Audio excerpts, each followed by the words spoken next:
नमस्कार। आइए बात कर लेते हैं। यहाँ पर एक महिला का हाथ है, 26 वर्षीय, और उनकी हस्तरेखाएँ, उनकी पर्वत और उनकी उंगलियों पर क्या क्या फल है रेखाओं के, ये सबको बोलने वाला हूँ और अंत में आपके सवालों पर जवाब दूंगा। आपकी उम्र 26 वर्ष है, इसलिए मुझे ज़्यादा फोकस आपके लेफ्ट हैंड पर करना पड़ेगा। लगभग 30 वर्ष तक ये हाथ ज़्यादा प्रभावी रहते हैं। सबसे पहले बात कर लेता हूँ आपकी सबसे छोटी उंगली की, जो पहुँच चुकी है लगभग सूर्य की उंगली के प्रथम पर्व तक, यानी यहाँ तक पहुँच चुकी है। बुद्धि की कोई कमी नहीं है, भाषा शैली अच्छी है और विचार भी अच्छे हैं, याददाश्त भी अच्छी है। प्रथम पर्व मानसिक पर्व पूरी तरीके से मजबूत है। स्थितियाँ कैसी भी है उनसे अपनी बुद्धि का आपा नहीं खोने की स्थिति को दिखलाने वाली ये प्रथम पर्व। सेकंड पर्वत पर जब माइनस रेखा लग जाए तो ऐसा समझ लीजिए कि आपको उकसाने वाले के लोगों के कारण कभी कभी आपको तीव्र गति से क्रोध आएगा, उस पर आपको नियंत्रण रखना होगा। तीसरा पर्व धन का पर्व है और उस पर अभी वर्तमान की जो रेखाएं हैं उनके अनुसार मैं कह सकता हूं कि धन के स्वयं के द्वारा प्राप्त करने के आगमनों में अड़चने हैं। सूर्य की उंगली का प्रथम पर्व आपके जीवन में कोई बीपी का रोग नहीं दिखलाता, कोई अग्नि से संबंधित कार्यों से नुकसान नहीं दिखलाता, किसी भी प्रकार से यहाँ पर कोई आंखों के बड़े रोग का संकेत नहीं है। परंतु सेकंड पर्व राज्य सरकार से संबंधित सहयोग के लिए होता है। यहाँ पर राहु रेखाओं का बहुत प्रभाव है, यानी अगर राज्य सरकार से संबंधित कार्यों की अगर आप प्रयास करेंगे तो काफ़ी संघर्ष का सामना होगा। इस संघर्ष की बात है, केवल ना मिलने की बात नहीं। तीसरा पर्व आपके अपने परिवार के लिए अच्छा समर्पण है, माता पिता के लिए अच्छा समर्पण है, लेकिन उनके लिए जब ये राहु रेखा निकल जाए तो समय नहीं निकाल पाते हैं।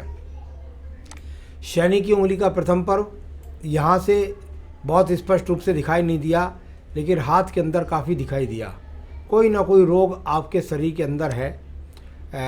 ऐसा भी कह सकते हैं कभी कभी पेट खराब रहना या छोटी मोटी रोगों का निरंतर पूरे लगा रहना। सेकंड पर्वत पर ये राहु रेखाएं आपके जीवन के अंदर आपके पास अच्छे धन के स्रोत नहीं दर्शाती। तीसरे पर्व में जब राहु रेखाएं लग जाएं तो परिवार को अपनी मन मर्जी से महिला नहीं चला पा रही है। यहाँ बात करता हूँ आपकी बृहस्पति की उंगली के प्रथम पर्व के बारे में, जहाँ से शुगर, कोलेस्ट्रॉल, लीवर, किडनी, किसी भी चीज़ का रोग नहीं है। परंतु सेकंड पर्व पर जो रेखाएं हैं वो माइनस रेखाएं पूरी मजबूती के साथ होना बहुत अशुभ माना जाता है। ये पति पत्नी के विचार ना मिलने का संकेत होता है, यानी पति पत्नी के बीच में तकरार के लिए चिन्ह माने जाते हैं। तीसरा पर्व संतान सुख सहयोग का, वह पूर्ण रूप से आपके साथ है। अंगूठे के प्रथम पर्व की बात करता हूँ, उस पर बहुत सारी यहाँ पर माइनस रेखाएं लगी हुई हैं।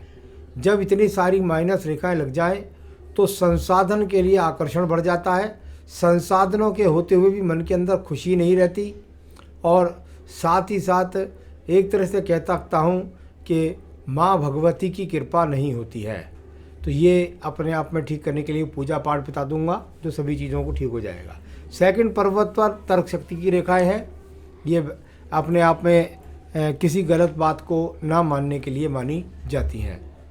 आइए बात करते हैं आपके बुध पर्व के बारे में। बुध का पर्व अभी तो आड़ी तिरछी रेखाओं और क्रॉस के चिन्हों से भरा हुआ है, यानी वर्तमान की अगर बात करूं तो धन के स्रोतों को ना दर्शाने वाली स्थिति यहाँ पर दिखलाई देती है, यानी सिर्फ हाथ से खर्ची होता है और वो भी आपका अपना कमाया हुआ नहीं। सूर्य का पर्व और सूर्य के पर्व में यदि मैं स्थिति देखता हूँ तो कहीं ना कहीं एक रेखा सीधी भी खड़ी नजर आती है और साथ ही साथ आड़ी रेखाएं परिश्रम की जानी जाती हैं। ये रेखा और ये आड़ी परिश्रम करने वाली रेखा, यानी प्रयास करने वाली रेखा है। कुल मिलाकर आपके जीवन के अंदर सूर्य का इन्वॉल्वमेंट ठीक ठाक है, कोई प्रसिद्धि योग नहीं है। नौकरी से संबंधित बात के लिए मैं आपके राइट हैंड पर बाद में फोकस लेकर आपका सवाल का जवाब दूंगा। शनि का पर्व, भाग्य का पर्व, वह भी क्रॉस के चिन्ह की सी अनुभूति महसूस होती है। साथ ही साथ यहाँ पर किसी भी प्रकार से भाग्य चमकने का संकेत अभी नज़र नहीं आता। बृहस्पति का पर्व माना जाता है। आपके जीवन के अंतर्गत आपको भगवान के प्रति पूजा पाठ वह ठीक ठाक है। आपका पति का संबंध वो चलता रहेगा, कोई दिक्कत नहीं है। ज्ञान की रेखा, मल्टी टैलेंट रेखा शनि पर्व को देख रही है, यानी यदि आप चाहें तो आप भी आज भी आप में वो गुण है कि किसी न किसी जॉब के द्वारा धन के आगमन बना सकती हैं। आइए बात करते हैं इसके बाद आपकी हृदय रेखा के बारे में। हृदय रेखा की स्थिति पर यदि मैं देखता हूँ तो बहुत सारी क्रॉस रेखा इसको काटती हैं। यानी वैसे तो इसमें कोई दीप नहीं है, किसी प्रकार का कोई बल भी नहीं है, लेकिन इसको बहुत सारी रेखाएं काटती हैं। बस इसको ऐसा कह सकता हूँ कि स्वास्थ्य से संबंधी कोई समस्या नहीं है। यहाँ पर बस मन के अंदर कुछ बेचैनी रहती है, बस वो कह सकता हूँ मन थोड़ा अशांत रहता है, इस तरह की हृदय रेखा वालों का। अब मैं बात करता हूँ आपके निम्न मंगल पर्व के बारे में। निम्न मंगल पर्व कर्म रूपी रेखाएं यदि यहाँ पर हैं तो साथ ही साथ बहुत सारी एक दूसरे को काटने वाली रेखाएं भी यहाँ अंदर की तरफ है। यानी प्रयास तो करते हैं, लेकिन प्रयास में असफलता को दर्शाती हुई ज़्यादा रेखाएं यहाँ पर वर्तमान की स्थिति में दर्शित होती है। तो ये नहीं है कि कर्म नहीं करना चाहती, कर्म करना चाहती हैं, लेकिन उस प्रयास में सफलता नहीं मिलती है। आइए बात करते हैं इसके बाद में आपके पर्व की, और वह है आपकी बुद्धि रेखा के बारे में बात करने पहले।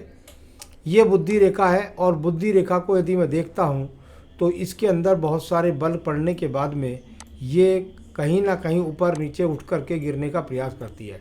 इसके अंदर अगर मैं देखता हूँ तो ऐसा लगता है कि यदि आप कोई जॉब करने का प्रयास करने ही तो आपको घर से दूर जाने का संकेत ज़्यादा ये रेखा दिखला रही है। अभी इसका इतना फल बोलूँगा, बाद में इसका फल पूरा जॉब वाले में बोल दूँगा मैं।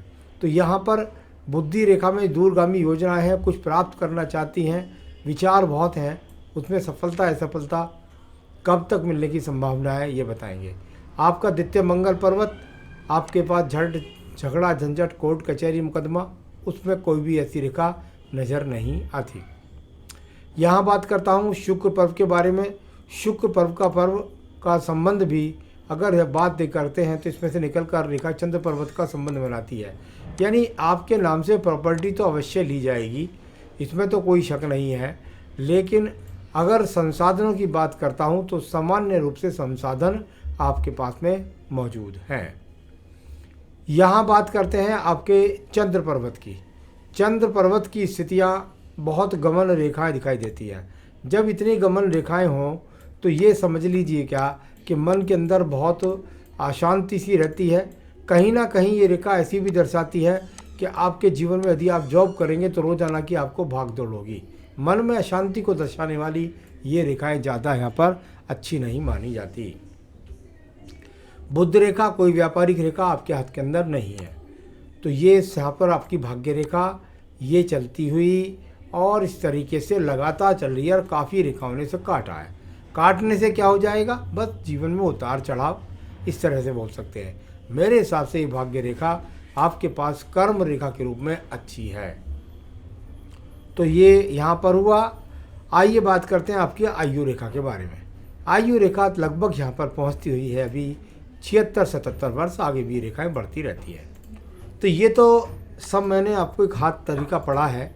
इसका फोकस में मैं राइट हैंड के सवालों को मैं देख करके, क्योंकि आपका भविष्य मुझे देखना है तो मुझे राइट हैंड पर भी फोकस लेना होगा। अब मैं बात करता हूँ किस सवाल पर।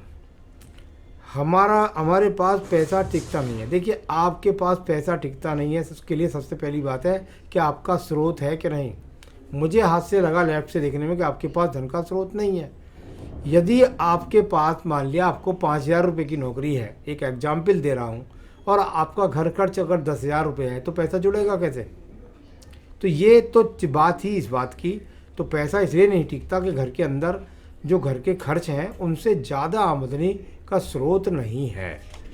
दूसरी बात, हमारी कितनी संतान होगी, बिल्कुल निश्चित रूप से बता सकता हूँ।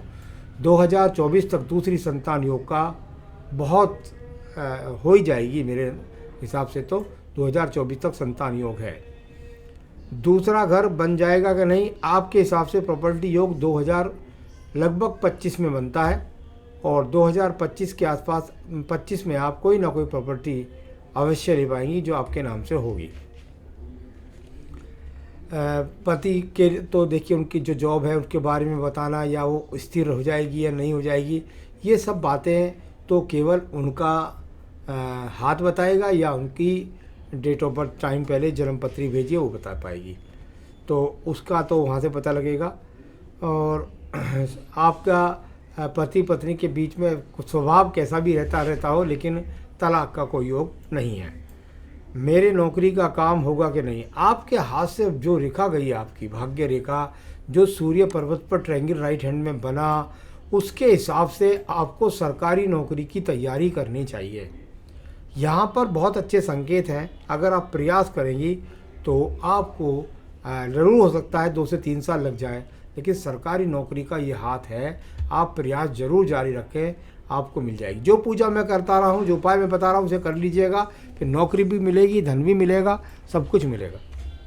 तो उपाय है आपका, फायर ओपल आपको पहनना है रिंग फिंगर के अंदर। इसमें आप एक फायर ओपल रतन पहनिएगा, जो आपको नौकरी भी दिलाएगा, धन के कारक भी बढ़ाएगा, संतान सुख भी देगा, पति सुख सहयोग भी मिलेगा। तो ये तो आपका रत्न बनता है फायर ओपल। आप यदि चाहें तो मुझसे मंगवा सकती है, मैं आपके स्थान पर पहुंचा सकता हूं।